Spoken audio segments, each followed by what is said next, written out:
es Agustina Mascaro. ¿Cómo andás? Gracias, Juan. Bien, muy bien. Gracias por la invitación. No, por favor, un gusto. Y el otro, por supuesto, Franco Caruso, una vez más acá con nosotros. Buenas noches, gracias por la invitación.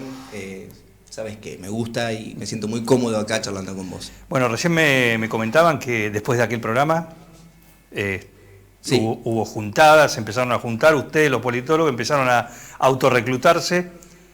Sí, así es. Sí, empezamos un primer encuentro y nos gustó mucho esto de intercambiar ideas, análisis, pensar la realidad y el primero de muchos seguramente.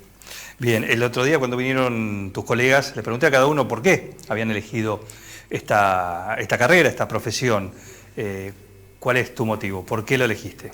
Mira, no fue por militancia, como han manifestado algunos de mis colegas, no es que yo empecé militando y después dije, bueno, pienso profesionalizarme y estudiar ciencia política, sino que fue al revés. Yo en mi casa, en general, mamé esto de la política es algo malo, en la política están los corruptos. De hecho, creo que a nadie le puso muy contenta cuando yo dije voy a estudiar ciencia política, pero sí estoy segura que los espacios hay que ocuparlos, que los espacios se ocupan, y si no los ocupa alguien que sabe, o que por lo menos se rodea de un equipo de gente capaz, van a ser ocupados por cualquier otra persona.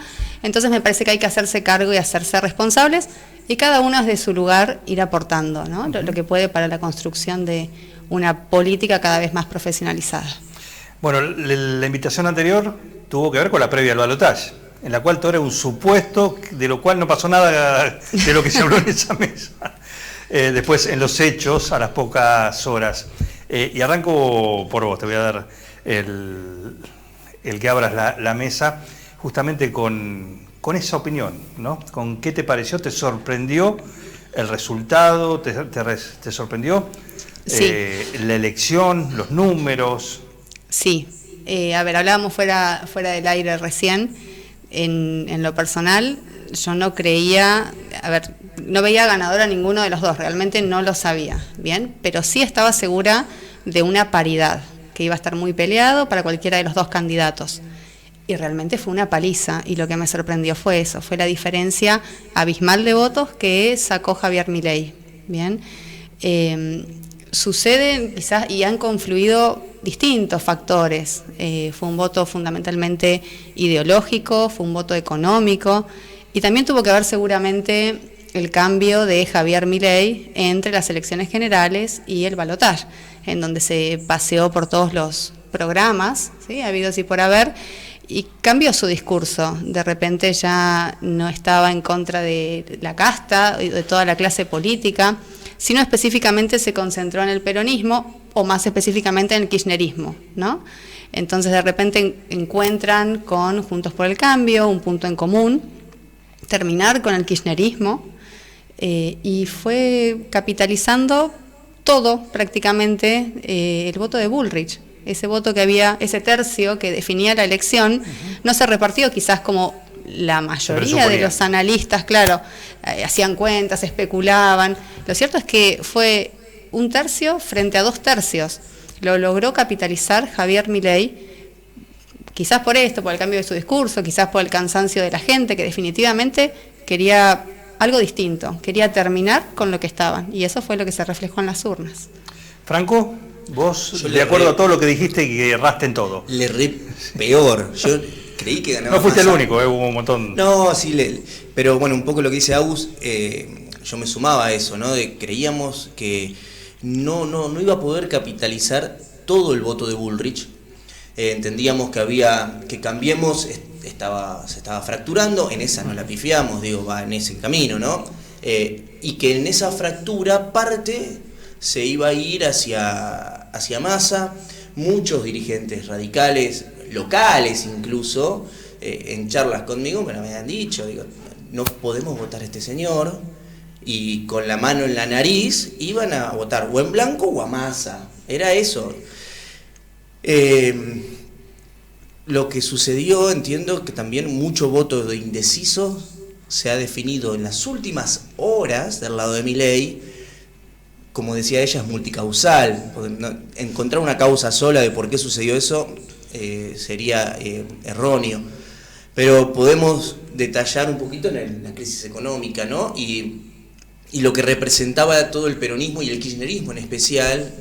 No me voy a detener si es real o no, pero digo, toda la imagen de corrupción que se construye alrededor del kirchnerismo, sumado a la crisis económica galopante, que era el ministro de Economía, bueno, probemos lo nuevo.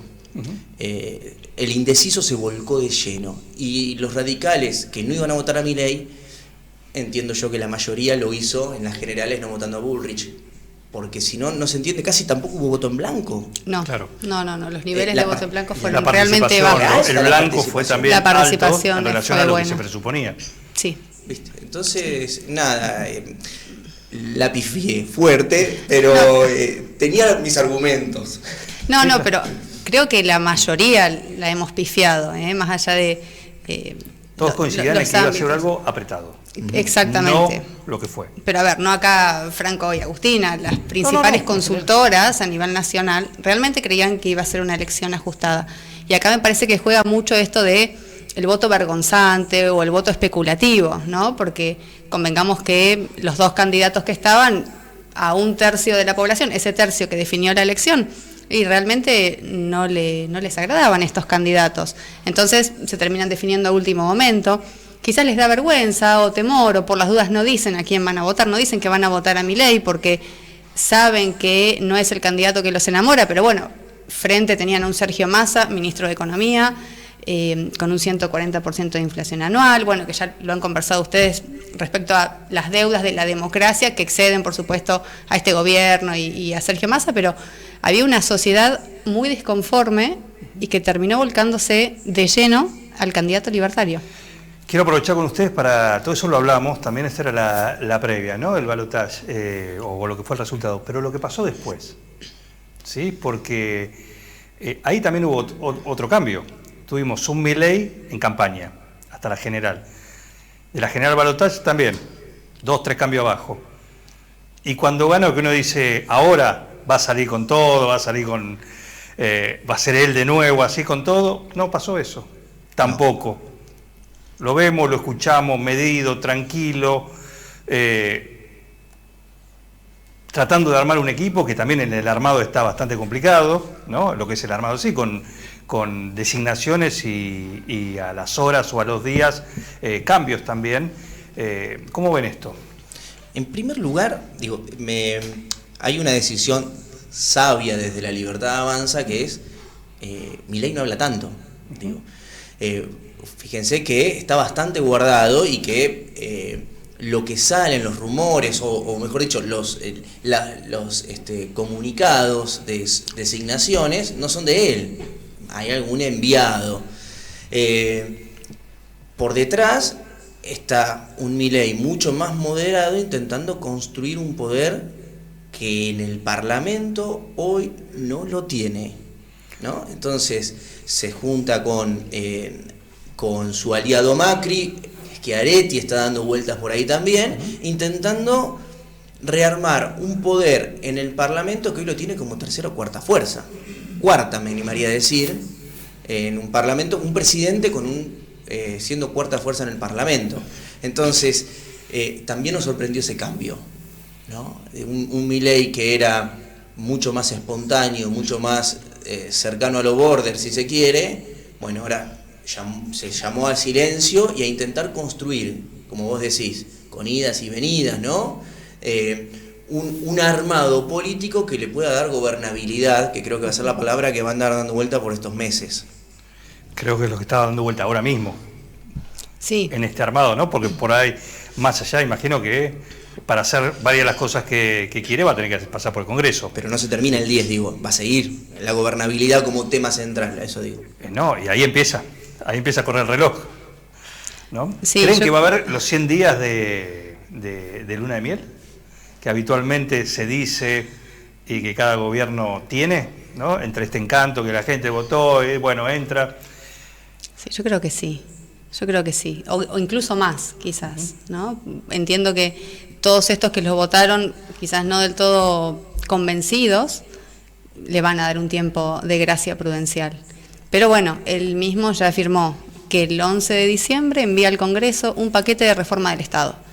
En lo que no va a haber ningún tipo de gradualismo es en la reforma del Estado, en cortar el gasto público. En eso fue tajante y fue una de las cosas que había dicho previo en la campaña y sí la mantuvo después, porque, bueno, como decíamos, se fue moderando en algunos temas, fue bajando el tono, pero no en eso. En eso lo reafirmó.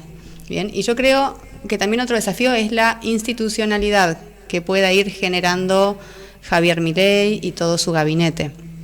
En este sentido, como decía Franco, son pocos los confirmados oficiales a su gabinete. Son muchos los trascendidos, muchas cuestiones que se filtran o voceros que van saliendo, pero de manera oficial es poco lo que se va confirmando. Y entiendo que tiene que ver también con cierta prudencia, ¿no? Porque recordemos el discurso de Sergio Massa cuando reconoce su derrota, que dice de alguna manera, bueno, ahora háganse cargo, ¿no?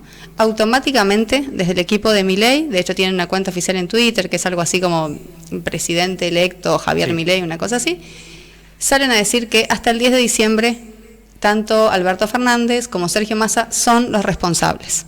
Ellos no quieren asumir, y no deben, por supuesto, ningún tipo, claro, de responsabilidad. Entonces imaginemos que si designan, pensemos en el ministro de Economía, que es quizás o va a ser una de las figuras más importantes, lo queman antes de tiempo. ¿A quién van a ir a preguntarle qué va a hacer?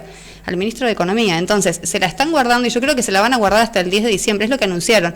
No va a haber, digamos, van a ir trascendiendo algunos nombres, entiendo por ahí para calmar algunas ansiedades, pero no van a ser en las áreas más sensibles. No va a estar en papel la confirmación más allá de los trascendidos hasta el 10 de diciembre. Y es por esto, porque entiendo que primero los deben estar armando, porque convengamos que no tenía un gran equipo, ni de expertos técnicos, ni mucho menos. Deben estar en ese proceso de armado, además en conjunto con el aporte del PRO, bien, que seguramente va a ir metiendo algunos de sus nombres, pero fundamentalmente por esto, una cuestión estratégica de cuidar a los nombres y no quemarlos antes de tiempo. ¿Qué escenario se viene? El primero que surge, del que se habla, hasta incluso creo que ni bien salió electo Milei, lo dijo Macri, que es el de la debilidad política, ¿no? Permítanme dudar. Obviamente hay un montón de datos que nos habla de debilidad política. La primera es los parlamentarios propios que tiene la Libertad Avanza, que ya dije hace un ratito, pero después va a gobernar en un escenario donde la crisis económica lo que nos genera a las personas, a los seres humanos, a los argentinos en particular, es como un amansamiento, ¿no? Las crisis económicas habilitan a que se hagan cosas como la reforma del Estado que hace unos años atrás la sociedad argentina se le hubiese plantado de lleno, y eso le da un poco de fuerza a Milei. Y la gente, vos fíjate que si pensamos en las elecciones provinciales, le fue muy mal en las elecciones provinciales a la Libertad Avanza. ¿A quién le fue muy bien? A Javier Milei. Entonces eso le da una fuerza a Milei como para sentarse a negociar con los Macri, con los Schiaretti, para encontrar esas alianzas en el gobierno que le permitan sacar esas leyes, ¿no? Digo, gobernabilidad. Esa gobernabilidad. En principio, en apariencia, parece un gobierno débil, pero tiene sus herramientas a partir de tener la visera, ¿no? El poder llama también. Bueno, al final no era tan loquito entonces. Veremos el 10 de diciembre. No, esto es paso a paso. Si nos guiamos por lo de hasta el 22 de octubre... Ya empezó a demostrar, claro, cierta capacidad política, capacidad de negociación, que es lo que entra en juego en este momento, porque tiene minoría en ambas cámaras. Entonces, ahí sí se va a ver, bueno, hasta dónde es la intransigencia, hasta dónde negocia. Entonces, ahora empieza el juego político interesante y que va a haber que seguir casi día a día, diario, ¿no? Sí. A diario. O fíjate que los gobernadores ya empezaron a jugar también. Me llama la atención el gobernador electo de Chubut que ya salga a decir que no tiene plata para pagar el aguinaldo. ¿Cómo sabe que no tiene esa plata para pagar el aguinaldo? Bueno, Frigerio en Entre Ríos también, hoy en el día de hoy, y otros más también. Lo que están diciendo es, no tengo plata, ojo, y le echan la culpa más además, ¿no? Pero le están diciendo al gobierno entrante, dame plata. Pero a ciencia cierta no tienen las cuentas en las manos porque son electos, no son los gobernadores que ya tienen esos números. En teoría está la transición dando vuelta, en la cual cada uno, o los dos grupos, ¿no?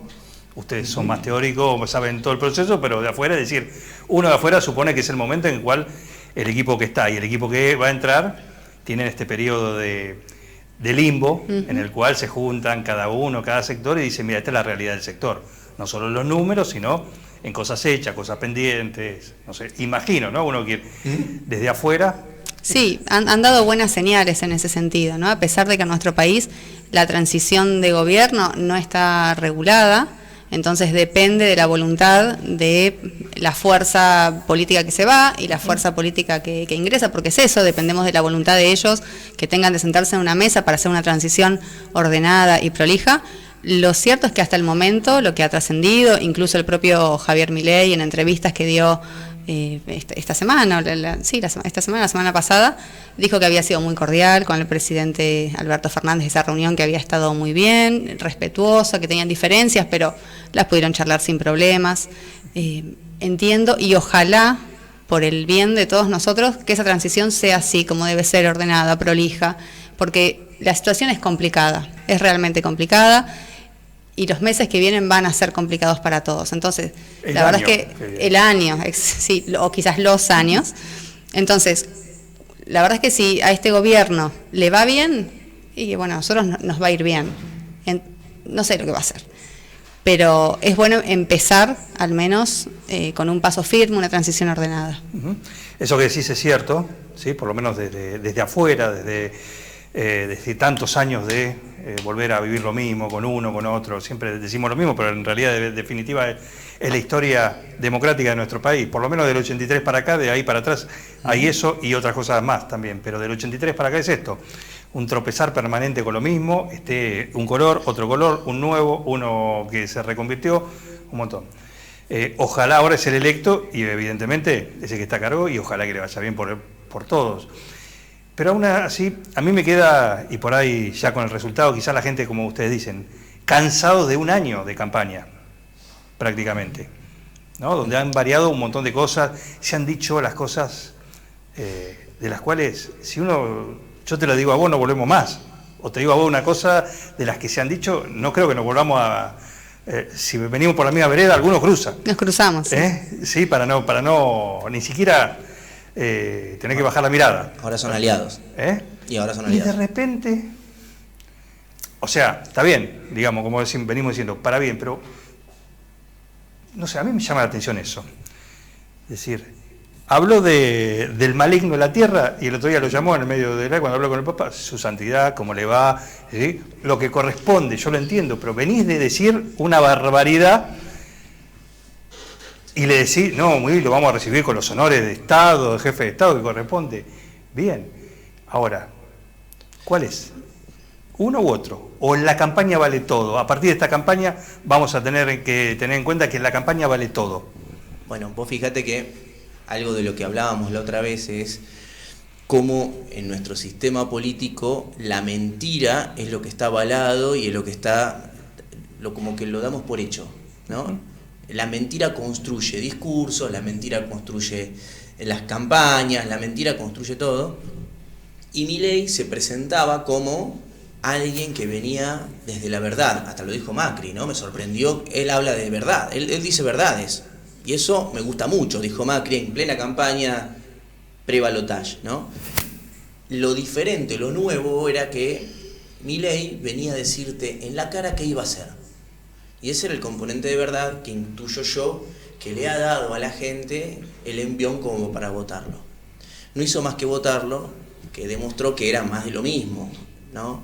Sin ánimos de meter piedras en el camino del presidente electo, pero salió a invitar a Lula después de decir que era un comunista y con los comunistas no quiere nada, ¿no? Por eso digo, está bien lo que está haciendo ahora. Por supuesto. Ahora... Pero ¿cuál de los dos es? Exacto. Bueno, yo me inclino a decir que es más el anterior y que ahora está súper controlado, pero me inclino yo, ¿no? Súper controlado por Macri quizás y su entorno en esta función, con este ímpetu de construir gobernabilidad.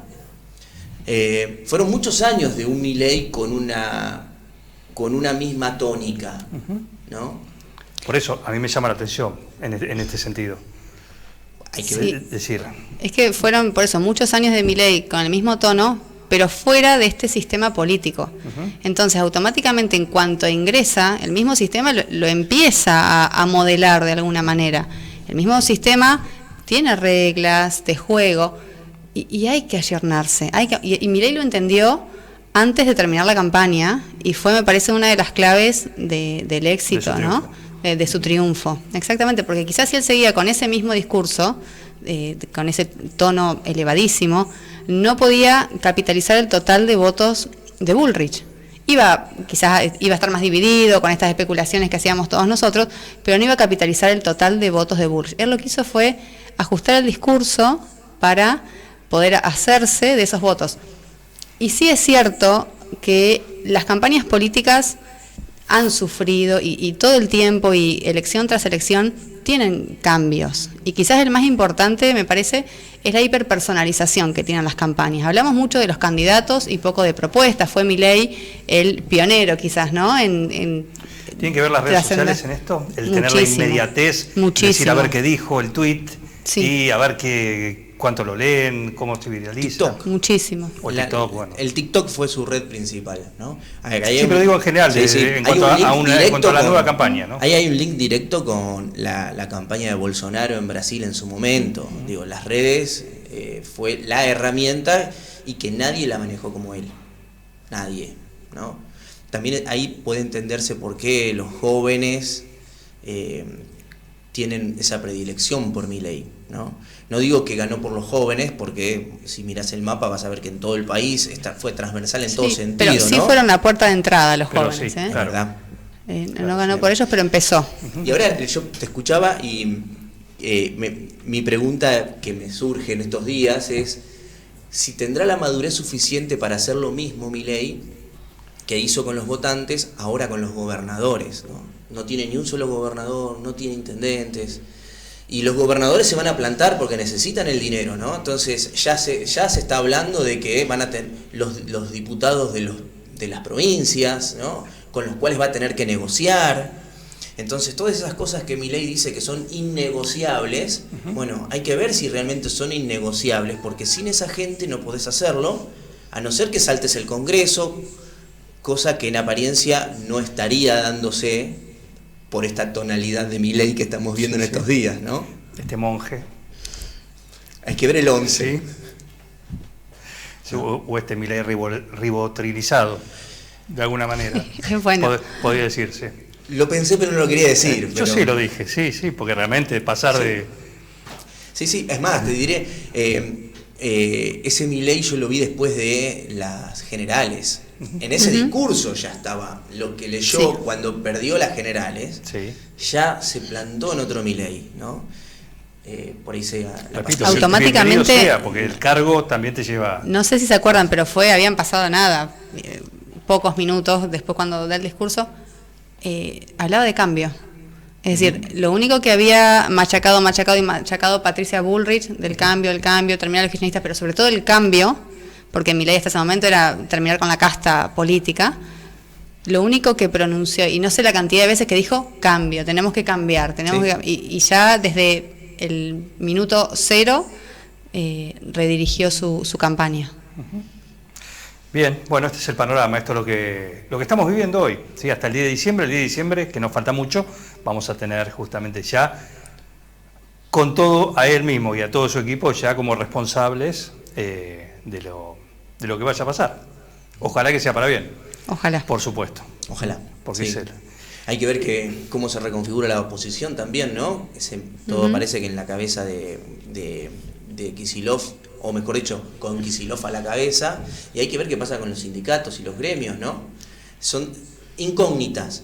Digo, ahora... Bueno, eso no es una marca, a ver qué opinan, no es una marca como también de un nuevo tiempo, es decir, porque ahora ya aquel sindicalista que salió con, así, si nos tocan a esto le vamos a, como salió Viró de los aeronáuticos o algún otro de otro sindicato, y enseguida tuvo que recular, porque no está el ambiente para eso, y aparte de última, déjalo que empiece a gobernar, ¿no? Y después, pero ¿cómo cree que va a jugar eso? Sobre todo con la gente, porque la gente no, o el ciudadano común, dice durante 4 o 5 años, con una inflación, una economía hiperinflacionaria, ahí nomás no lo decís, pero es eso, no hubo un paro, de nada.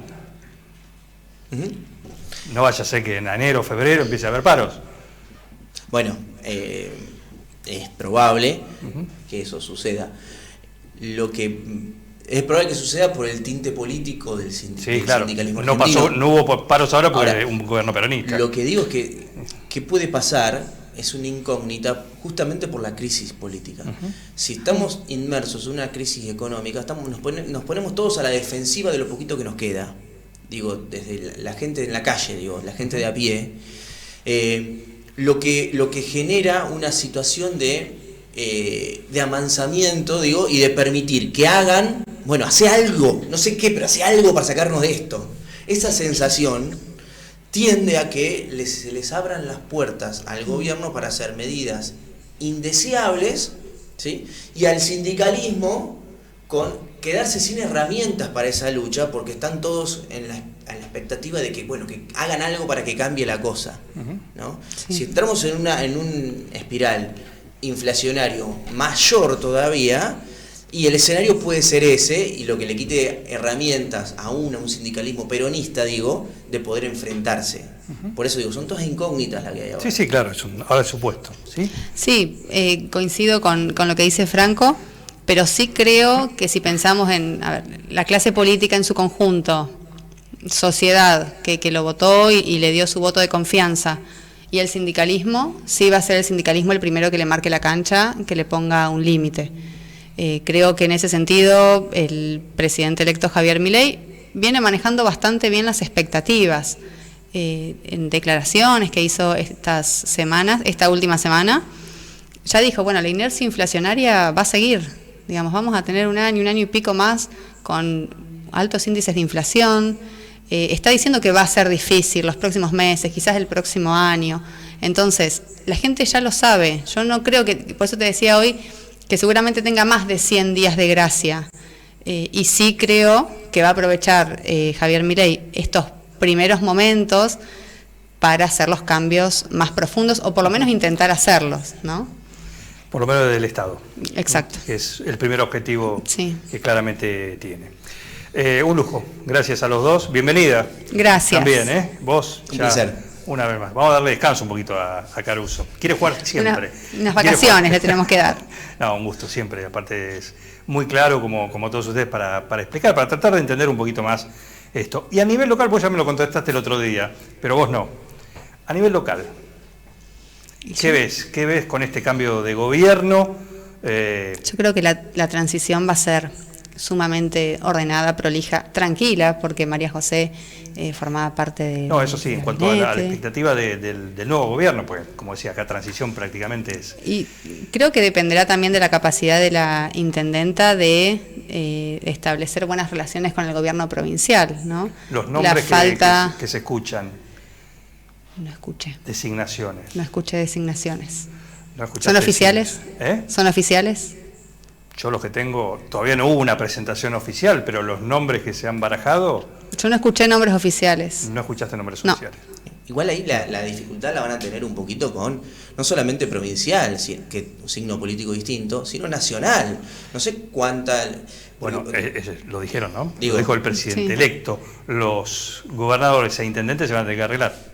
Entonces, ¿qué pasa si realmente hace lo que dijo en su momento, hace días, en relación a la obra pública?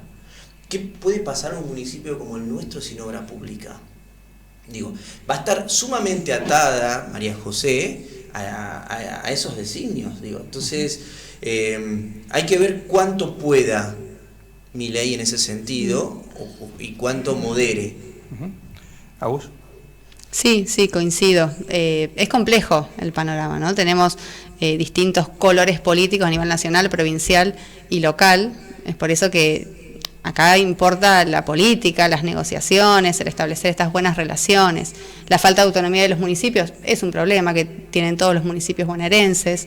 y dependemos mucho en ese sentido del gobierno provincial. Y después, bueno, la capacidad de gestión local va a ser de la nueva intendenta. Pues fíjate que ya hay un municipio en Santa Fe que anunció que van a implementar nuevos impuestos para la obra pública, para la recolección de escombros, no de residuos, diciendo, bueno, empiezan a compensar con tasas. Claro, igual un poco una medida chicana fue, ¿no? Claro, pero tengo que hacer esto. Es una posibilidad igual, ¿eh? Es una posibilidad. Van a tener que recurrir a la inventiva, evidentemente, Sí. en un contexto inflacionario para todos, inclusive para las gestiones. Así que también, eso también. Y que puede ser de reducción de la capacidad de compra si inicia un proceso de reformas del Estado con despidos, ¿no? Esos achicamientos siempre achican el mercado, y si achican el mercado, achican la capacidad de venta del kiosquero, ¿no? Entonces, en ese contexto, subir impuestos siempre es complicado. Aunque Milei viene con la lógica, hasta ahora la sostiene, al menos desde el discurso, de achicar impuestos, achicar Estado y achicar impuestos. Achicar todo. Que quizás hay un poco la diferencia con Menem, quizás, ¿no? Menem te achicó el Estado, pero te subió impuestos, ¿no? Él marca la diferencia ahí. Hay que ver si puede hacerlo, porque él quiere terminar con el déficit. Pero si vos seguís bajando, ¿hasta cuándo vas? Bueno, será su desafío. Hay que ver cómo le va. Hay que ver qué resultado le da. Eso es lo que, en definitiva, tenemos que esperar. Sí. Expectantes. Así es. Gracias por venir a los dos. A vos, Juan, un placer. Hasta la próxima, muy pronto, con más de ustedes.